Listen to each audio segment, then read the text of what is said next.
Assalomu alaykum vatandoshlar. Bugungi Mustaqillik yo'lida izlanish programmamizning 14-soniga xush keldinglar. Bugun biz Sharq Turkiston Sürgün Hukumati Cumhur Rais G'ulom Osmon Efendimni bu suhbatimizga taklif qildik. Suhbatimizga xush keldingiz. Hoş bulduk. G'ulom Osmon Efendim odatda xalqaro vaziyat, siyoset to'g'risida to'xtamay video ishlab, hammamizga ta'lim berib turdi. Shunday bo'lsa, bugun yana yangi masalalarni G'ulom Osmon Efendimdan so'rab ko'raylik deb bu suhbatni ulashtirdik. Oldindan hozir dunyo vaziyatida Uyg'urning taqdiri qurol bilan hal bo'ldi deyish sizcha to'g'rimi? Undaqda bu xalqning quroli bilan hal bo'lamdi yoki o'zimizning qurol bo'lish kerakmi? Bu savolni bizga bir gapirib qo'ysangiz.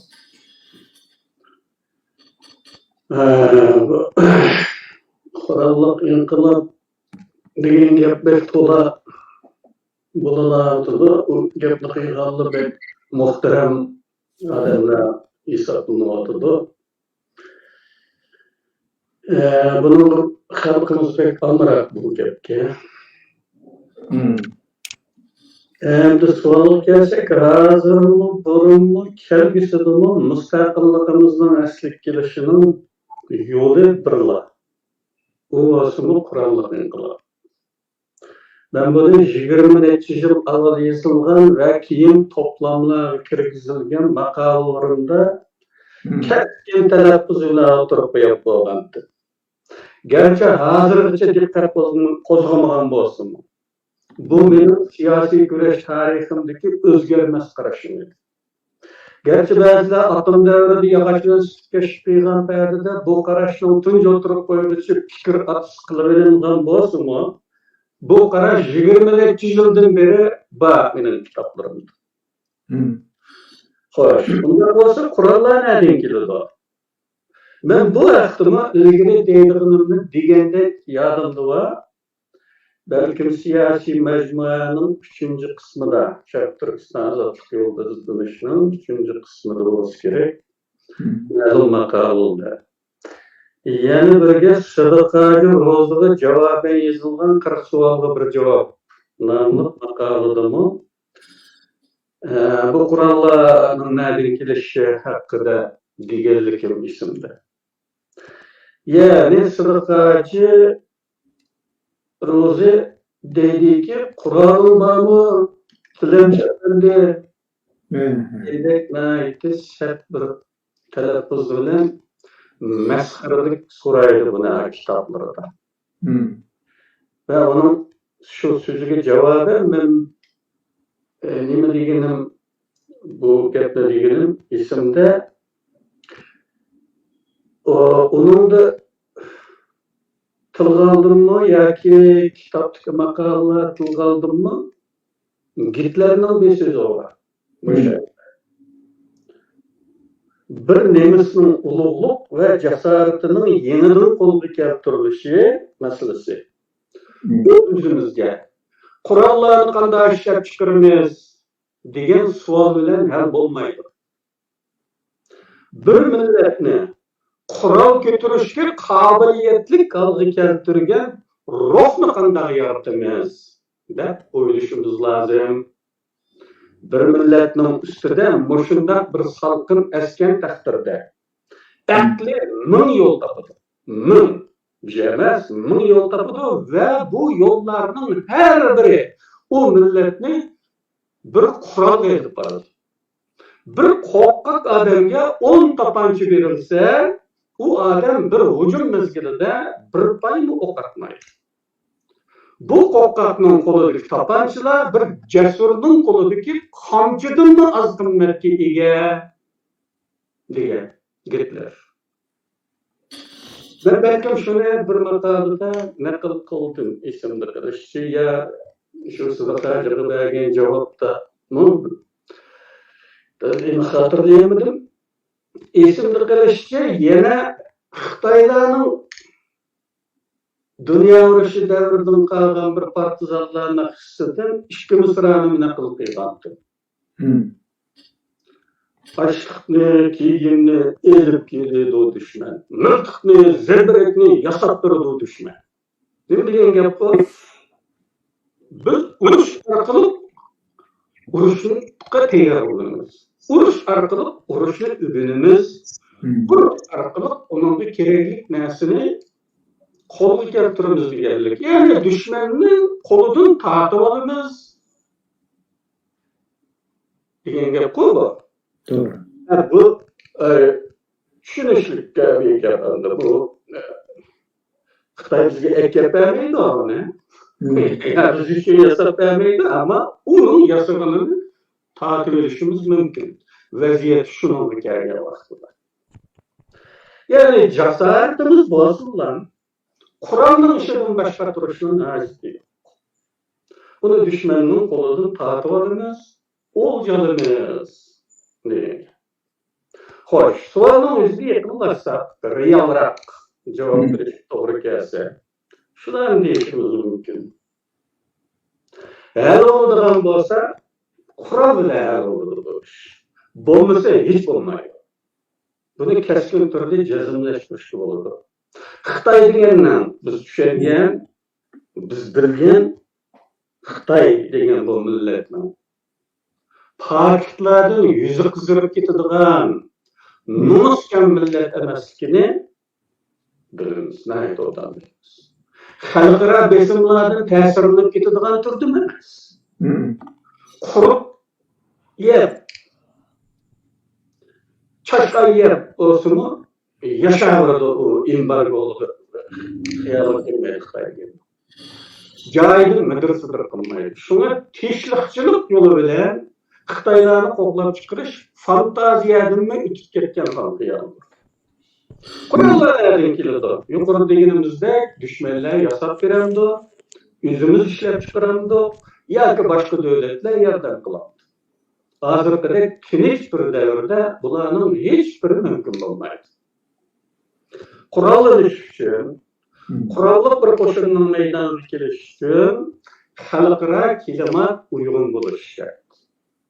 Ya'ni bir urush vaziyati shakllanishi kerak.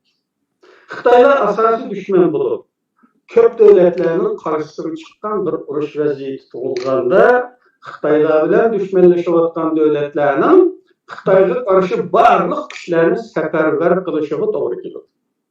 Kuch tashkillash, tarbiyalash, qurollantirish mana shunday vaziyatlar mumkin bo'ladi. Xitoyga qarshi partizanlik urushlarimiz, muntazam urushlarimiz boshlangandan keyin dushmanlarning o'zini qurol manbalarimizdan biri bo'lishi aniq. Xitoyning partizanlarini kerak. Ya'ni yuqoridan qurollanish, qurolli bir qo'shinning barliq kelishi uchun Xitoy bilan bo'ladigan urush vaziyatidan boshqa faqat hukumatsizlik muhiti bo'lishi kerak. Geçmişte Afganistan'da ve bugünkü günde Suriye'de bo'lgandek bir vakuum sharoit bo'lgandila bu mumkin bo'ladi. Ondan başka ahvolda siz buni hissiylik bilan hayajonga berilgan holda emas, aqliylik bilan o'ylang. Tafakkur tajribasi olib beradi. 10 askar bor deb faraz qiling, bularni qanday boqsiz, nega qo'ysiz? Buning mumkinchiligi yo'q.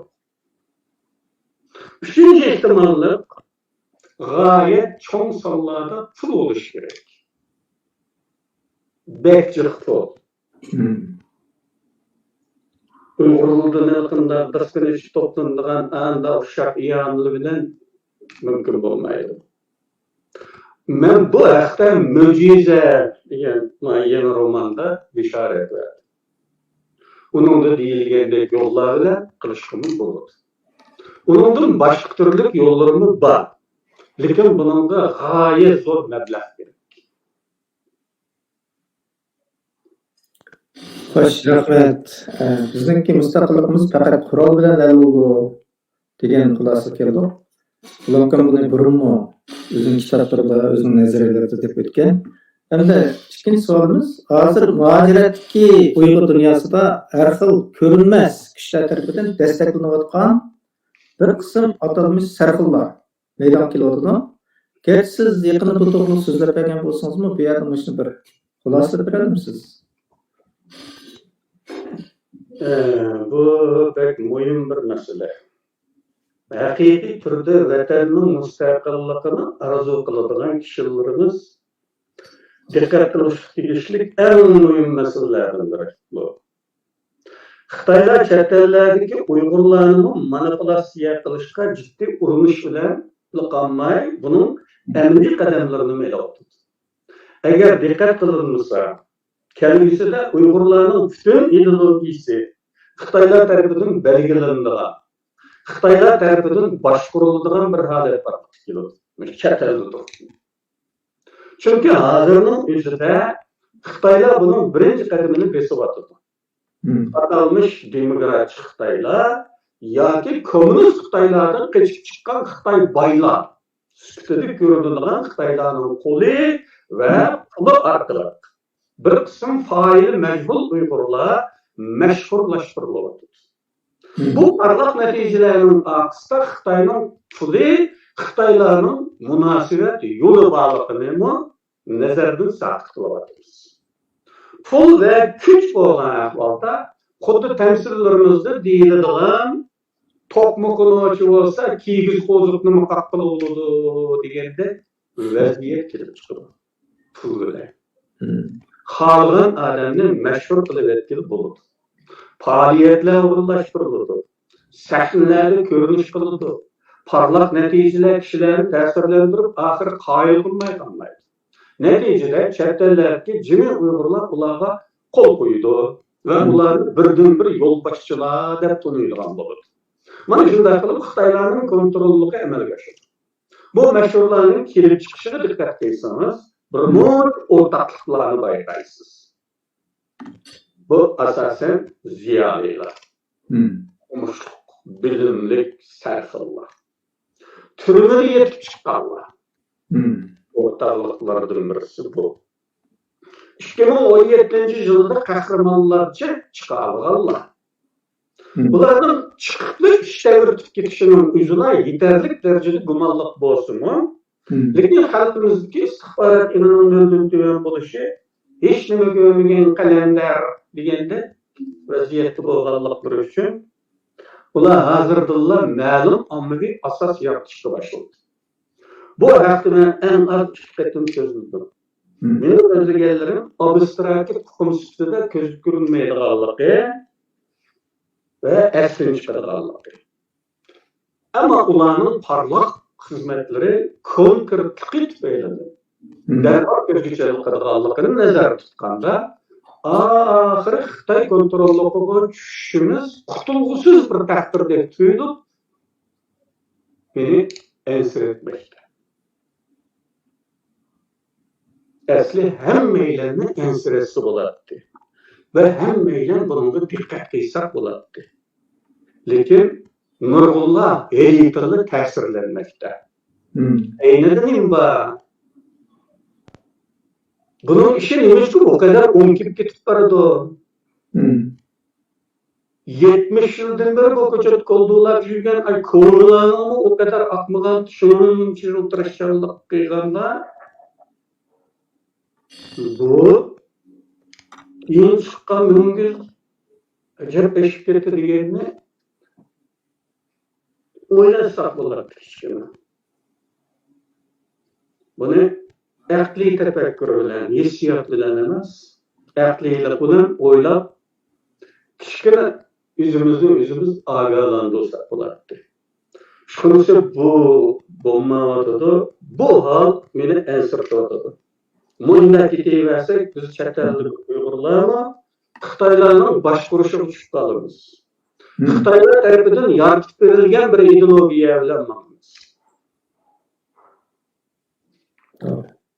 Rahmat. Bu ogohlantirishimiz pek yaxshi bo'ldi. Har qanday ishda aql ishlatib, tafakkurimizni ishga solib o'ylashimiz kerak. Uchinchi savol, yaqinda Turkiyada Uyg'urlarning akademik yig'ini bo'ldi. Xeyli salmoqdagi atalmış Uyg'ur sarxillari yig'ildi va har kimlar har bano bilan Turkiyaga borgan bo'ldi.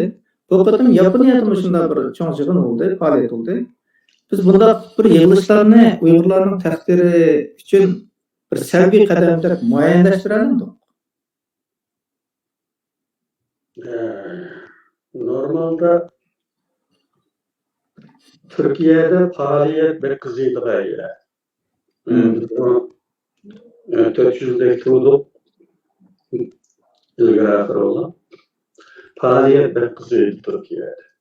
Çünkü Uygurlar faaliyet kıysa bir munca Kızıl Bayraklı Türklerini avat kılışıp birdiğin bu ağaçta her kandak devletlik faaliyetin Türkiye'dekilerde adam sanı köp, golgun bu ağaçta bekmicanlı, ünümlük, galbilik bolğanının təsiratını doldurdu. Bulutma keyinki çağlarda bu hal texmi yuqur elliga chiqdi. Bunun sebebi Türkiye davanın asası meydanı buluş evzelliğini yutturup koydu. Yani kozur kolduk etti. Şuna devlet desteklik faaliyetlerini evci aldırıp kozurunu tekrar kazanış evsi xeyli güçlü. Bunun için hatta xeyli köp oyunlarını sahneler baktı. Xeyli köp şahslarını tüydep oturup çıkarıp baktı. Bu Türkiye daireleri noktasını kararında gördük alırımız. Uygurlar noktasının kararsa atanmış akademiyle yağmurdan keyinki banduk notalarda her yerde köklep ketkendiğin keyin bularni halkka söydürüş, köprek adam jalb qilish, kishilarning ishonchiga erishish uchun ish qilayotganlik ko'rinishi ko'rsatish zaruriy tug'ildi. Bu oldingi savol uchun deganlarimda bir ahvolning kollektiv nutqisini al. Avvalgisi shaxslarning mashhur yaratish bo'lsa, keyingi atalmış akademiyalarni mashhur qilish urinishdi. Yana deydiganim shuki, bu atalmış akademiyalar to'g'ri niyatli odamlar tarafidan borilib kelmadi. Ularning maqsadiga ishonch yo'q. Ya'ni odam to'plab olish, odamlarni siyosiy maqsadli tashakküllerden uzak tutup duruş, siyasi teşekküllerini ademsiz kaldırış, sapasız kaldırış için oylap yapılgan akılani çağrılar. Bunun degenimde kırılıvatkan bir milletin vicdanlık bir adamı da hemen bir iş kıysan buladı, ne kıysan buladı deydiğen bir titlik bulmaya kalmaydı. Mana şu türdeki adamlarga qo'lidan kelishicha has qo'shayotganlik qanoati baxshitib ularni to'g'ri mustaqillik harakatlaridan uzoq tutish maqsadiga yetkazib bo'ladi. Ya'ni kishilarning vijdonini tarbiyalash, qalbining sadosiga, chaqiriqiga javoban mana men buni qildim deyilishi va shuning bilan qanoat topishlar uchundir. Yanada akademiyalarning keragi yo'q demoqchi emasman. Ba'zilar psixologiyadagi logikalik qaymoqtirish usullari qilib ko'mtirib turib tanqidlab kelganlar bo'ladi ekan. Akademiyaning keragi yo'q demoqchi emasman. Agar bu akademiya to'g'ri niyat mahsuli bo'lsa, aşı ikkilenci yoki texnik uzak münasebetdeki işler bilen qanoatlanib qolmay, oldi bilan mustaqillik harakatlariga bevosita qatnashsin bu bilarmanlar. Akademik xizmatlar bo'lsa, uni qiysin. Ular bir-biriga urushib qolmaydi. Lekin xabiliq ular qilayotganlari bilan qanoatlanib, siyosiy ishlardan uzoq turmoqda. Mana bu bizni yuqorqi farazlarga itarmoqda. Amaliyotda siyosiy saflarimizda safalik insonlar intayin az. Dal shu natijani ko'zlab o'ynalgan bir o'yin bu. Rahmat. Nayt yaxshi tushuntirib berdingiz. Ko'rinishda bular bek dog'liq Uyg'urlar uchun oldirayotgandek, Uyg'urlarning taqdirini hal qilish uchun tirishayotgandek ko'rinadi. Amaliyotda uning tegi boshqa. Bu natijaga erishdi. Endi biz yaqinda Rayhon Asad deb biraylarninki mediada degan, ya'ni China Project degan bir nimasi degan, Uyg'urlarning mustaqillikni qo'llaydiganlari Nayt Massanda degan bir gapi Twitterda, ya'ni X hozir biz X deymiz. X'da çok g'ulg'ul qo'zildi. Bunu bir tushuntirib berar misiniz? Bu teşvikatçımı Xitoylarning ideologiyalik manipulatsiyasi uchun xizmat qiladi. Lekin bundaqlari qo'shimcha o'rinda turadi. Nima uchun bunda deymiz? Ötübende aydınlaşıldı. Çünkü bular ma'lum derecede oshkor o'tirib chiqadigan bo'lg'achqa,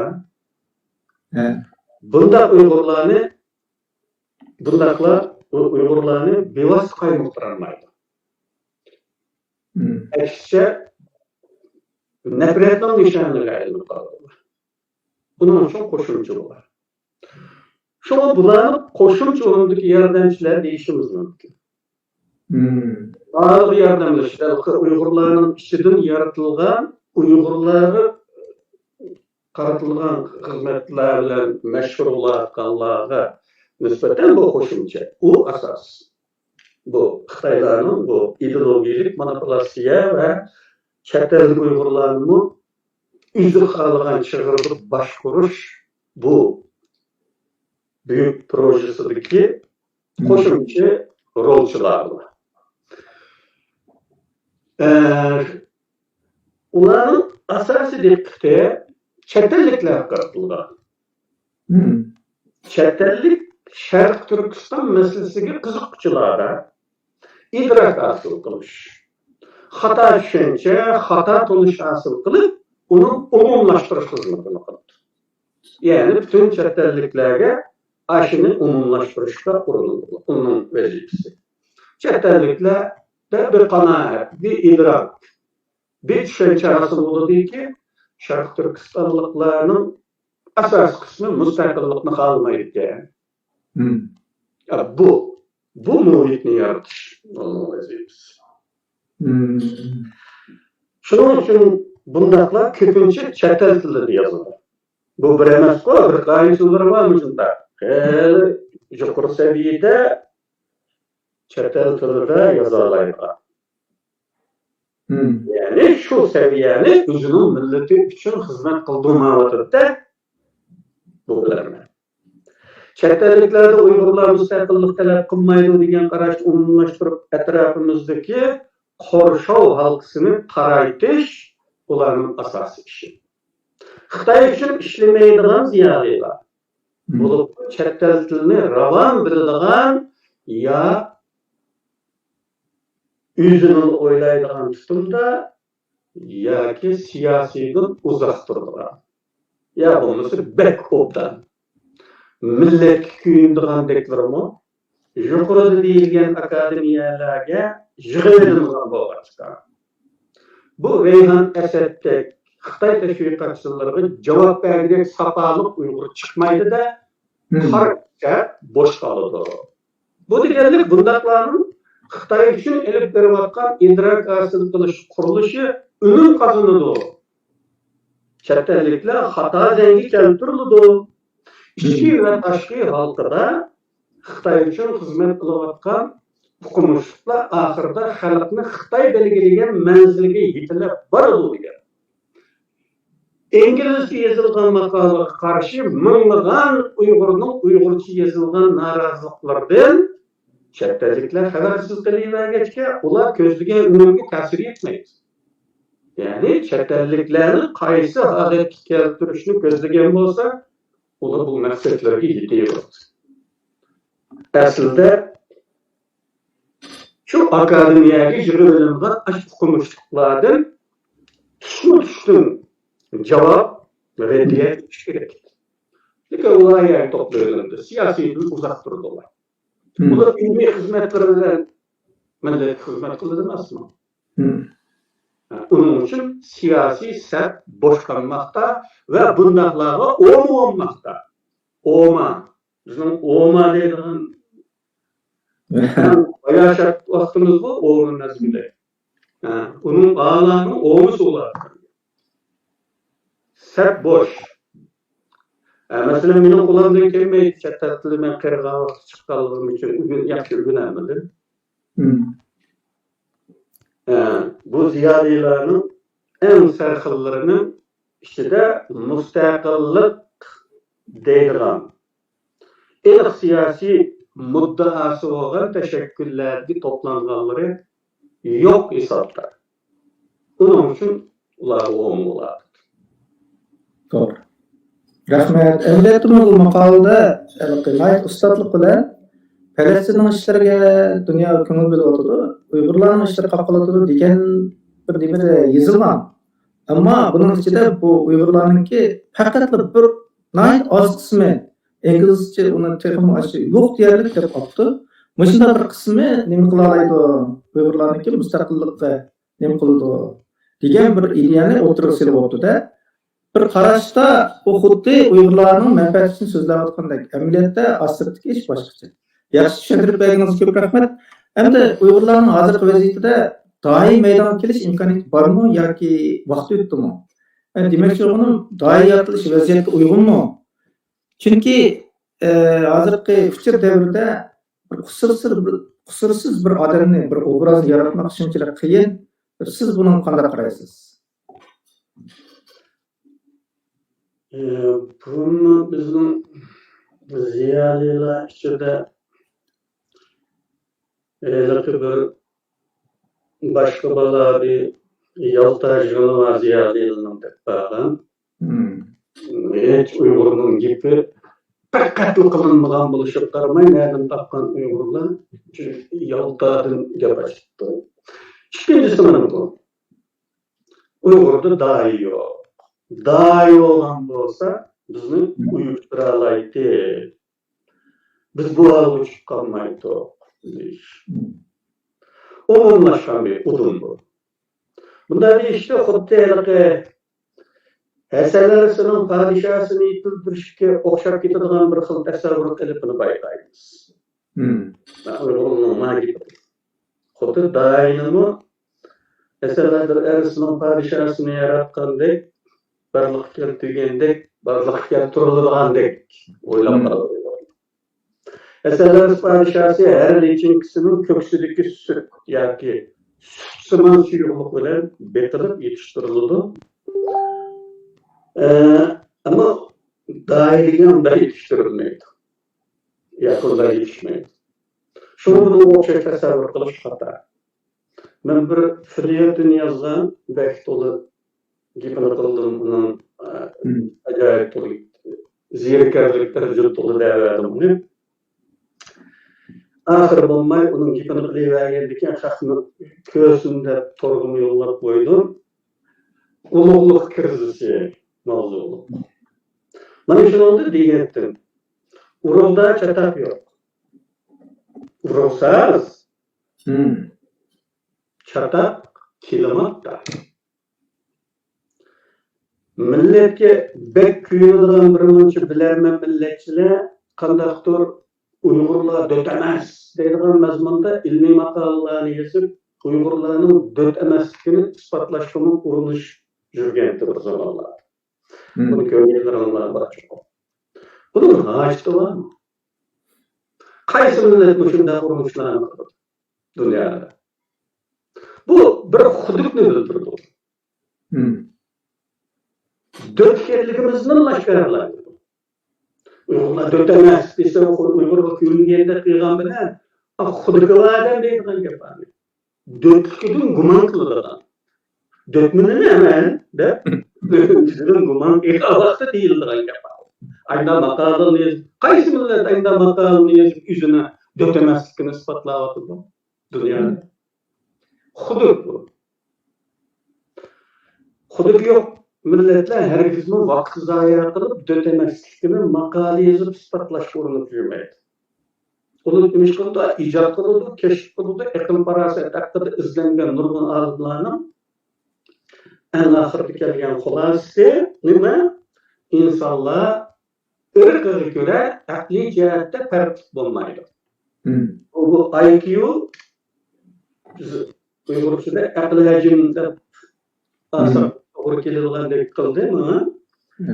Aql hajmini tadqiqqa olimlarning xulosasi irqqa ko'ra aqlda egizpaslik bo'lmaydi. Ya'ni bir millat tamamen döt, birisi tamamen aqlli bo'ladigan ish yo'q. degan xulosa keldi. Asosan o'xshab ketirgan millatlar bek az bir farq bor. Endi bu madaniyat cho'qlanmasiga bog'liq bu farqlar. Üst yetilish muhiti. Unda olsa her millette, her devirde deha sahibi adamlar to'liq. Bu deha degan, dahi degan so'zlar yildizidir bu so'zning. Dahi shaxsni bildiradi. Bir adam o dahi degan.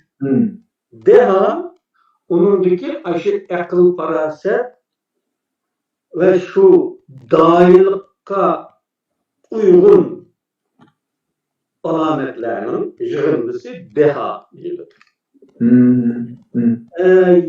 Her devirde, her qanday millatda deha sahibi bo'lgan odamlar tug'ilib turdi, lekin bu dehalar klimat tarafidan buzilib ketishi mumkin. Dahi bo'lolmaydi. Urug'ni chatarib yo'q. Men ayniqsa to'litilganlar degan filiyatimda ulug'lik krizisi deganimda bir urug' Orliq zamanında su turib, nemlishib turadigan bir yer chiqib qolsa, ehtiyojda cho'qim ikki quloq ulab unib chiqadi. Chunki urug'ning fitratiga tutilgan ilohiy buyruq nima? Un. Undu. Fitratida shu bor. Lekin bu ikki quloq, uch quloq olmay, sho'rliq tuproq tarafidan yutilib ketdi. Perviş olmadı Allah'tan. Buraya gideceksiniz bunun. Perviş yok. İkincisi toprak şorluk. Klimatta onun üst itiliş için gereklik nesneler yok. Hiç kim soğamaydı. Toprak şorluk açık. Neticede yumran altında ucukudu. Bizdeki alınmış o. Uruk'ta şakkılışının hacı yok. Uruk'ta dönemezliğiniz nispatlaşık gerek yok. Bizde o dehalar to'g'rilib turdi. Ama dehalardan dahi meydonga kelguchilar klimat tarafidan quritildi. Talabimiz nima? Qusursizlik. Bo'lmasa biz e'tiqod qiladigan dinning tanqidlari Allohdan boshqa hech qanday maxluqning mukammal bo'lmaydiganligi xususiyat.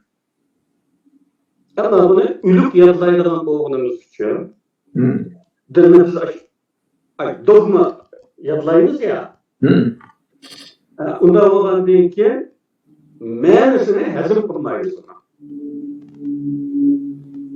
Meğerisi hazır kılınmadan kanlar oldu. Deha sahibi olan kişiler mi kusurlu olur neticede. Çünkü o Allah'a mesela o bende o. Her kancı deha olsa bu yanılı kusurlu. Onların kusurlu esli verildi o. Baş götürücüsüneydi. Bir katımı hatalışkı bulmaydı. Yani ona bu proses verilmeydi. Tüzütü veriş prosesi. Gerçi yine şu durumda tavuk kılış. Yani bu tavuk kılışının hatalıkını tüzütü veriş niyeti edilsek bulundu. Ki can halkımızı kelgenge kadar ahirki minutlargacha mümkün. Allah'ın keçiriş, mağfiret kılışları varsa ta ki can çıkıp ketişinin aldıkça uçup değil bulunmasa dinimizde yana bu var. Bunu dogma depreleyimiz ağzımızda bunu mezun kılmayımız meynesini. Emel kılmayız. Çünkü dehalarda bir katım hatalaşıp tüzü veriş prosesi verilmesiyle tamamen vazgeçildi ve tükürüp taşlandı. Elbette yani şunu müteahhitler koyuşum gerek ki bunda keçiriş ve keçiriliş mi şart kuludur. O dinmiş var. Dinimizde mi şartlık yani Allah şiirik yaptırışta günah-ı kebirle keçirilmegende eğer düşmenge setiliş gibi siyasi hatalıklarını geçirilmeydi o şu müşketindillah. Doğru. Ama bir yer benim davatını bu emez, o yoğun emez.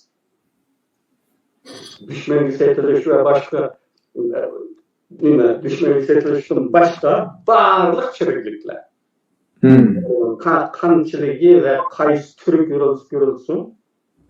axloqiy kamchiliklar, siyosiy taktik jihatdagi xato qaror bir haqiqatan va buni kelib chiqargan ziyonlar deganda qatorliqlarmi bir sınırlık ölçüse boldu keçirmeliyiz.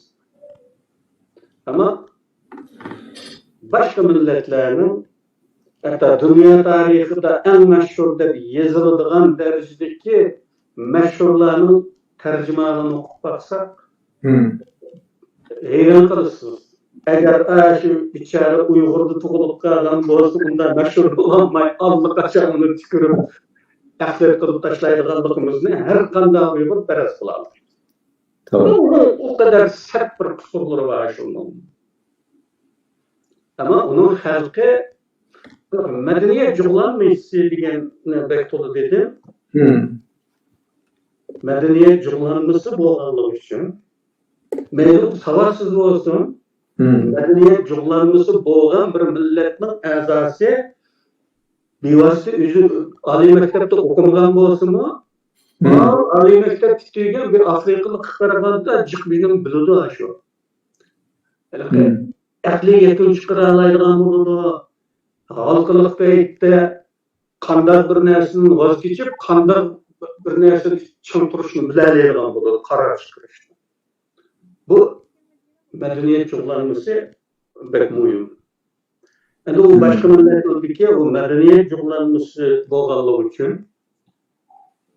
bu tushunadi. Bu inson xatoliklar bo'ladi unda, tabiatda. Ama bununki asasi akıl parası ve maharetlerden etkili vaxtida bu yolbaşı ulaştı yanını yaraydı o dep qaraganlık üçün aqaga uşak şirket hareketi günahlarına köz yumadı.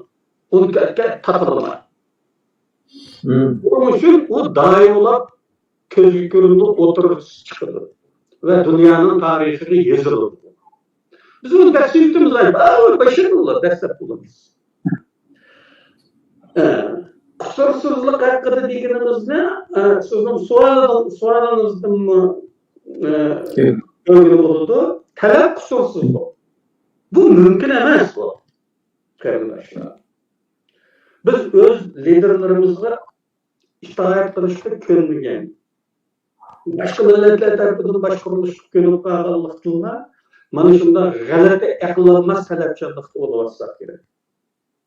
Dehana aylandırışta bugünkü devrimi kelgüsüme uygun geliyor aslında. Ameliy matbuatlar terakki kılıp her abdalının yüzünün ahmakane sözlerini ilan kılalaydıgan vaziyet tuğulgan bugünkü gündemi yani bu mümkün.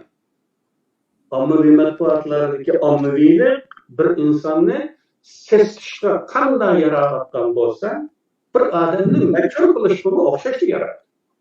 Gel bunun qanday paydalanışlar. Biz paydalanışını bilmesek, qadar buldu, düşman biladi bunun paydalanışını. Çünkü o bir sistem bo'tag'an bir hokimiyat o. Onun üstüge teşkillengen holatdagi organlar var. Her ishni xizmat taqsimoti bo'yicha qilib kelayotgan tajribada. Unda bo'lgandan bu paydalanishni biladi. Bunun için bu özel şerait. Aslında bunun özelliği var. Bu ameliy matbuatla herkim yapılalaydıgan bu forumlarının özelliği var. Doğru paydalanışını bilmesek bu intihai ziyanlık. Nasıl ziyan yaptırıyor? Düşman paydalandı yani. Rahmet. Biz Uygurlarda dair çıkmakka hakikaten tersken lekin agar imkon yaratsa doim chiqqan yaxshi ekan amaliyotda siz to'liq yaxshi tushuntirib berdingiz. Undan keyin madaniyat jurnalisi degan bir filmni yozib o'tdingiz. Bu bir yaxshi bir uqish bo'ldi bizga endi. Oxirida Uyg'urlarda kuchli haqqoniyat qarshi bor. Shunga yarasha qizg'inlik bor desak, eng oldilik bo'lgan bir nuqta izchillik bormi? Amaliyotda izchillik aqliy sopa, siyosiy sopa bo'libmi, milliy sezgirlik. Siyosiy sezgirlikka bog'liq siz bu nuqtani sharhlab berarmisiz? Uyg'urlarda haqqoniyat tuyg'usi bormi? degan bir savolni qo'ysak, bu savol munozaraga uchuq bir masala. Ya'ni ba degan keskin bir javobi yo'q buni. Munozaraga uchuq talash qilishga bo'ladigan bunun oxirisi to'xtab chiqib qo'ya olmagan bir masala. Balki biz bunda haqqoniyatchiligimizni boshqalar uchun qo'llanganda bo'lishi mumkin. Ama ko'p qatim haqqoniyat tuyg'umiz haqida so'zladim videolarda haqqoniyat tuyg'umizning o'lganlik haqida so'zladim. Xitoylarni doğrab qolganligimiz haqida. Nima uchun o'zimizda bunda haqqoniylik bek ko'rinmayotganligiga ko'p guvoh bo'ldi. Ya'ni faktlarni pisand qilmaslik alohida umumiy. Aslında fakt oldida faqat egilish kerak. Haqqoniy degan u bir odamda haqqoniyat tuyg'usi bo'lsa, fakt oldida egiladi. Tushundingmi? Taslim. Bu hem haqqoniylikdan bo'ladi, hem jasoratdan bo'ladi. Haqni e'tirof qilish uchun yurak kerak, jasorat kerak.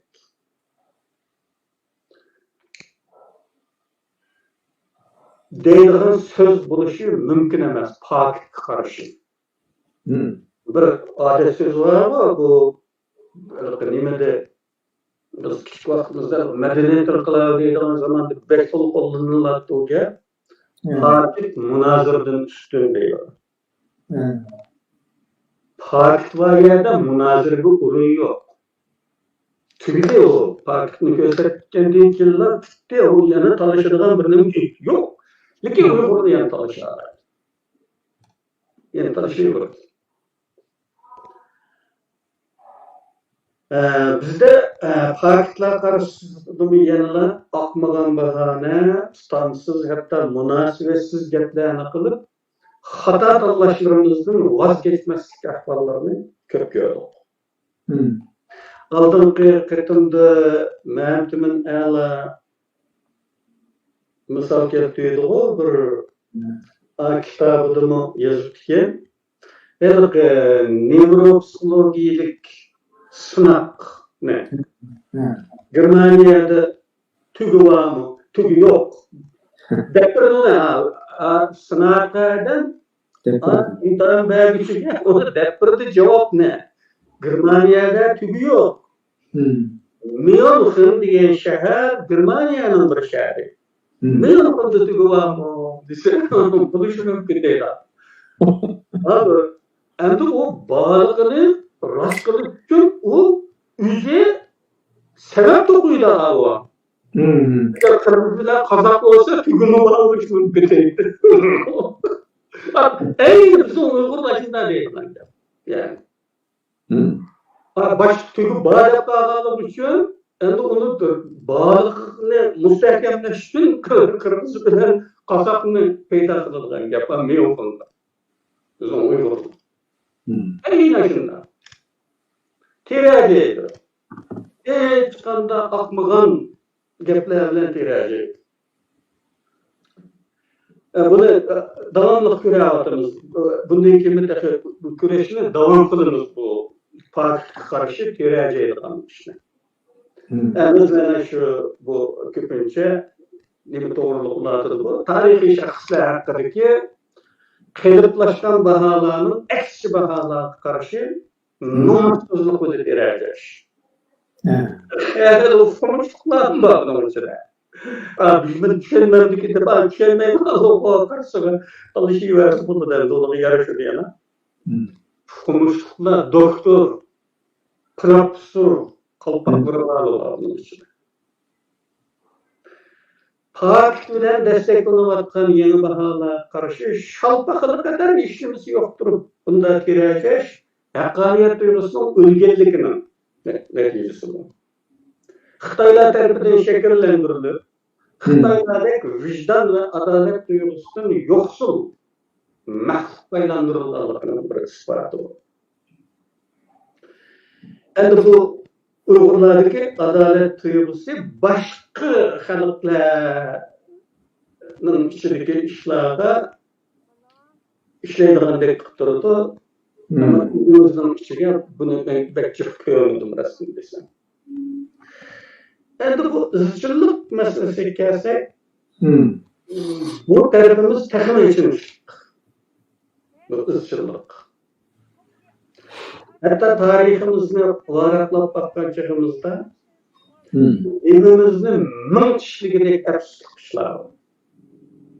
Izçıl bulanmaslık. Naifsiz zirikiş. Naifsiz bel koyuyutiş. Şu tutamsızlığımız tüpeyeden kelip çıkan akıbetlerden tarihimizde okugan vaktimiz. Livanızda ming kişiysiz. O kadar yapışlar.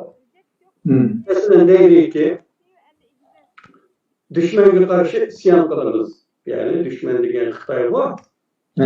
Xitayga karşı isyan kılınız. Tarihteki vakalarını görsem. Düşmanla gazarını sepetinin içinde konuşuyoruz. Ama hem yerimiz işgal kılanlar. Konuşuyoruz, devam kılıyoruz.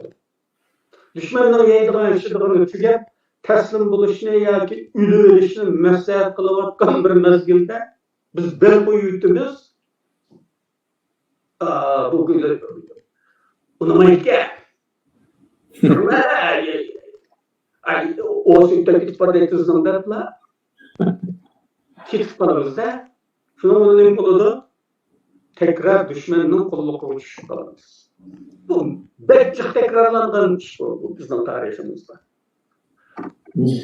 Bakın, ben tarihçi emas, belki yeni vakti hadis isimde kalmaydı. Ben müşahede yaptı olayım da tarihte kıhtım bakalım. Ayrıca ama işçiler tam ki de arasında. Vay ise yani düşüncesi olmasını da yapıyorsunuz.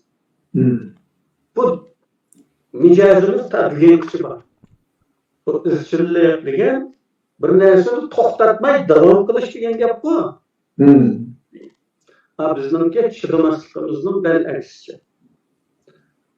Sabrsiz biz, chidamas, bir narsani yillar yili davom qilolmaymiz. Bir yilqi kuchtingur bir narsani deb zor qiladi, ko'tarishda bo'lmasa tashlab ketib qo'yadi. Bir chapaqimiz bo'lsa bo'lmasa tashlab qo'yamiz. Ayrı bir şans hep bakayım, meyerini lağıştık bakayım deb etrafıda qilib, çağırda bir oynab, ko'tarishning bir ipini qilib bakayım demeyiz, tashlaymiz. Bir kuchliq bo'ldi. Zerikimiz. Bo'lmaydi ekan, deymiz, xulosaga chiqariblar, qaytib. Tarixdan beri tatıyotgan zihnimizning asosiy sababi shu. Endi Xitoyning mijozini selishtirgan vaqtda buni qo'rqinchli darajada bir farq bor. Bu sabrsizlik. Aslında biz Müslüman deymiz o'zimizni. Tashkirab, elhamdülillah Müslüman deb faxrlanamiz. Bu Qur'onda mı barmi shu sabrga undagan bo'lapmi jangda? Jumla aynısını diyemsem buyurmaysizlar. Shu bir Bedr urushidimi yoki keyingisidimi shu sahobalar bo'shab ketay deb qolgan vaqtda nazil bo'lgan shu vaziyat qarta nazil bo'lgan oyatlar bor. Bu sizlar qiynalgan bo'lsanglar dushmanga o'xshash qiynalyotidi deb ogohlantirdi. Yani yana sizlar azroq chidasanglar dushman bel qo'yib o'tadi deganga undaydigan mazmundagi oyatlar bor. Dinimiz bizga ana shunday ta'lim beradi-ku. Lekin biz oylamaymiz. Sitonun körüste koşu tutulma vaxtımızda ya biz kızlansak bu talarda durup şu işçilik şu Xitay'ın kızlanıvatkandı akça şunu aran kaldı. Toxtab turuldu yana kichkina sidab bakılı yok. Bu hazm qilish olmagandan keyin bu din. O dinning ta'limiga muammo emas. Yoki musbat ilmlarninki xulosalarga pisand qilmaymiz. Natijada o'zimizning bir boshbashtarligi va bir vangshujilik var Uyg'urda. Misal gibi vangshuja deblar. Qo'polamalar. Amma nima shunday? Sabr qilish yo'q. İzchillik meselesi bizdeki en ajarlik acizliklardan biri. Beksiz kızıyımız, aş Qoray'nın ötedek, Qoray'da bir üstünlük var. Halkların cırgıllarda kendini takkan ve kum taşıyor etken yerlerde üstüdü. Adem buyu üstüden maçık kokşu çıkdı. Uzun işin ki. İşte var ama. Onun bek asal ot tutuşudu onunla. Ot yaksanız aş gır kılıda aş bulat takışıdı onun yalpını. Ama şu zamanla tersleydi bu ot çok mu kalmaydı? Çünkü o yağaç kolluk olmadan diken saman kolluk üstünlük olanlıktı. Baksanız sıkıntı yok da. Aşırıdan yalpını çıkarıda şu zamanla tersleydi. Yok. Kokkar küllan. Aynen aş Qoray'nın utuğunu okşayınız. Tersleyiniz, 3 ayaklı kalınız. Bu aslında kitaplarını bol bir okşuş oldum. Videolarımı topladım. Uzak solunduğun karşılık hareketlerine yaramaylıqlığımızdır lan. Mana bugünkü kısmet xalalığımızın bilişimiz gerek. Bundan müstakillik hareketi degan bundan hareketler. Uzak sozulduğun bir hareket. Bunga izchillik gerek. Sabr gerek bununla. Çıran gerek. Anda böyle zor bulup yerin üzerine sen üstten bomba taşlap da getiriyorlar. Mücadele bombayla varmış.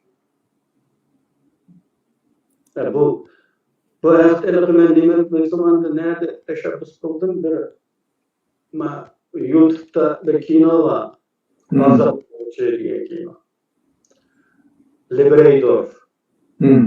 Liberator Simeon Bolivar'ın ki unvanı.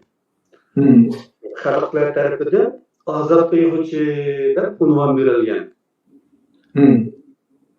Yani bunda unvanı iyi oluşu Simeon Bolivar bütün Latin Amerika'nınki azap kıyıcısı. Her bir dahi bir devletinin azap kılığı yani bir devlette inkılap kılığı. Ama bu Simeon Bolivar bütün bir yerde kıyılan bu inkılap. Aşı Bolivya diyen devlet ismi aşı Simeon Bolivar'ın familiyasının Bolivar'dır gelgen. Aşı hatırlaş için bir devletke koyuladı. Şunu Liberator'u körep bassam ve aşı inkılapını kılavatkan Latin Amerikalıklarını Uygur'a aylandırıp tasavvuf kılıp körep bassam. Ağaç kıyınçılıklarga, aşı seferlerge, aşı karlık tağlardaki kıyınçılıklarga, aşı yalınlaşlıklarga, kanç günçü dayırganlıklarını bir hissi tecrübe, yani tefekkür tecrübesi. Aşı dakika körep bassam. Bir inkılap, bir milletin kurtuluşu, bir devletin azatlık erişişi onda Facebook'taki inkılapta onda asan emas. Aşında kıyınçılıklar bilen meydan vekildir. Bunu çıtırsak bu netice gelişerliyiz. o cennetge eriş şunda asan emas ku mesela. Her qanday bir mukofatning bir bedeli var. Şu bedelni tüyleshga razı olsunuz ve şunu takat keltirebilirsiniz. Ondan o mukofatni kazanırsınız. Xuddi shunga o'xshash. Bu azodlik deganmi, mustaqillik deganmi bir ne'mat. Bir mukofot bu. O'zligidan shunday Xudo emas. Uning uchun men yana ko'p qatim takrorladim nimani? Bu urush davriga oid asosli Ikkinchi dunyo urushiga oid hujjatli filmlar var. Muloyiza qilinganlar var. Harbiy o'rinlashtirishlarni, tashkillashlarni, mudofaa tashkillashlarni analiz qilgan filmlar var. Şu hujjatli filmlarning turkisi bor. Bir necha turkcha kanal var. Tarix dikkat degan bor. Yana Juma degan bor deganda 3-4 tarix kanalı var. Shularda shu turkisi bor, boshqa til bilmaydiganlar. Ko'rib baksanglar, andırma bizim işimizni real, xiyolga, fantaziyaga, hissiyatga berilgan hayajonlik şekilde emas, real o'ylayoladigan bo'lsizlar. Bir shaharni qutqizish uchun, bir shaharni ozod qilish uchun qanchalik odamning o'lganligi, qanchalik tanka, aeroplan, top zemberekning chiqim bo'lganligi. Statistikani bir ko'rib turganlar. To'g'ridan to'g'ri men bir gapira Stalingrad urushini ko'ranglar. Dokumentariyni. Endi Kursk urushi. Kursk degan bu bugungi Belarusiyadami, shu Belarusya chegarasiga yaqin Rossiyami aytamiz shu atrofda. Umumiy hujum o'tgan germanlar chekinishga boshlagan davrdagi yana bir cho'ng operatsiya. Shu bir shahar uchun bo'lgan qurbonlikni. Mana shu vaqtda biz o'zimizning izchilligimiz haqida bir xulosa qilaylik. Izchil bo'laylik ekanmizmi? Bizda izchillik bormikan, yo'qmikan? Yoki naqadar chirimas ekanligimizni andan to'g'ri diagnoz qo'ya olamiz. Kelishtirish orqali. Kechiring qarindoshlar, sizlar qo'shiladigan gap qilmadim degan. Sizlar xalq qiladigan gaplar bo'lib qoldi. Ama amal yo'q. Amaliyat yo'q qarindoshlar. Rahmat, Xulonka, nayt yaxshi gap qildingiz. Cho'qim rahmat deyishimiz kerak, amaliyat deyishimiz kerak. Bu bizning mediadagi bizning prinsipimiz. Cho'qim rahmat so'zlaymiz. Endi bizning oldimizda degan bo'lamdan o'tirgan ko'p rahmat. Oldimizda 12-noyabr Cumhuriyet xotira kunimiz bor. Soat 9da Amerikaniki bizniki Hilton, o'sha Arlingtondagi Hilton Garden degan bir hotelda o'tkazamiz. Bundan keyin bizning Cumhuriyet namoyishimiz bor, Cumhuriyet kuni o'tkazilgan. Ondan keyin bizniki bir G'ulom Usmon Efendi bilan o'tkazilgan adabiy suhbatimiz bor. G'ulom Usmon Efendining hamimiz bilamiz, vatanning ehtiyoji uchun, millatning ehtiyoji uchun siyosiy yo'lga bir ömrünü atıgan bo'lsa-mu, amaliyotda G'ulom Usmon Efendi yozuvchi. 30 necha roman bilan buni namoyon